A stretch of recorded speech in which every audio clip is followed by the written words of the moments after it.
at the very start, when you took office, Your Excellency, you rightly emphasized that public office was a trust. We were here to serve the people of Kenya. That had implications.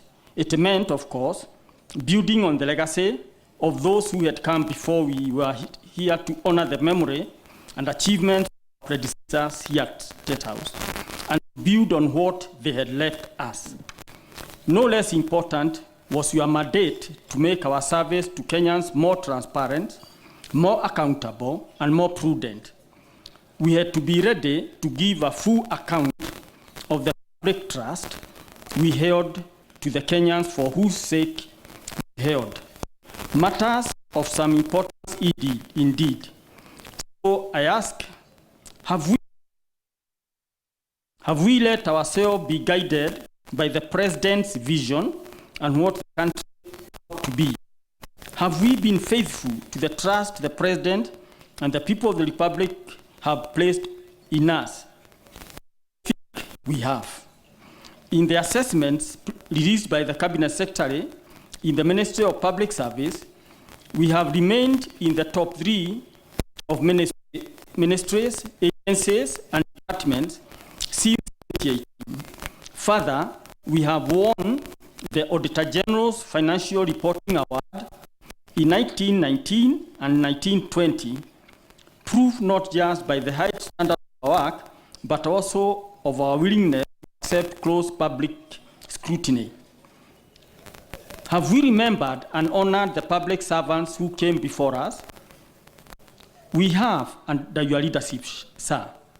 We have the first presidential library and museum in the country's history, proof of your awareness of the importance of close attention to our past. Nor were these achievements gained at the expense of our staff. We have served those who serve.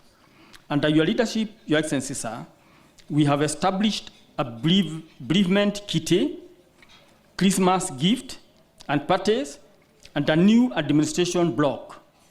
No less important, and at your instructions, we have overhauled the process of promotions here and emphasized the importance of merit for advancement of this. Let me comment, Your Excellency, on this paragraph. Under your guidance, we have made sure not a single of our staff of whichever level have ever lacked when they are either bereaved or they have some sick ones at home. We have followed your guidance and we have always made sure we have stood by them, and they can all testify. Nobody has ever been left to struggle.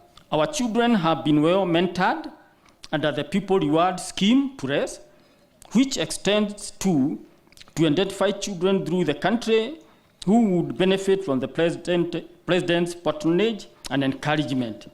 Let me also mention the President's Green Army initiative. I don't know whether the Green Army are here. Under the Brigadier, he is in white, but he leads a Green Army. Are they here? Ah, wonderful. That army, known as Green Army, when COVID came, Your Excellency, you directed that the young people, the young children, young men and women of whose their parents are the staff here should not be left idle. And whereas everybody else who are in charge of certain areas supports had to stay at home, they stepped in. They did better than what we were doing when Corona was not there. They have kept the standards of cleanliness of this institution very, very high. Not only that, you taught and trained them how to save. They have a cooperative. You are going to leave them very rich young men, very responsible, children who knows how to save. And we thank you for this, Your Excellency, because you have really given them a training which they will value all their lifetime. On the President's concern for education, I wish especially to thank you for your concern for our children here who would have lost far more of their school time had they not facilitated State House School, which allowed them to continue to learn through the COVID pandemic. It is not, and it was not intended to be a substitute for ordinary education, but as anyone who has seen recent research into the consequence of children of being out of school will know, there have been few things better for their development than letting them continue to learn. Here too, we owe you, the President, and our First Lady, our gratitude.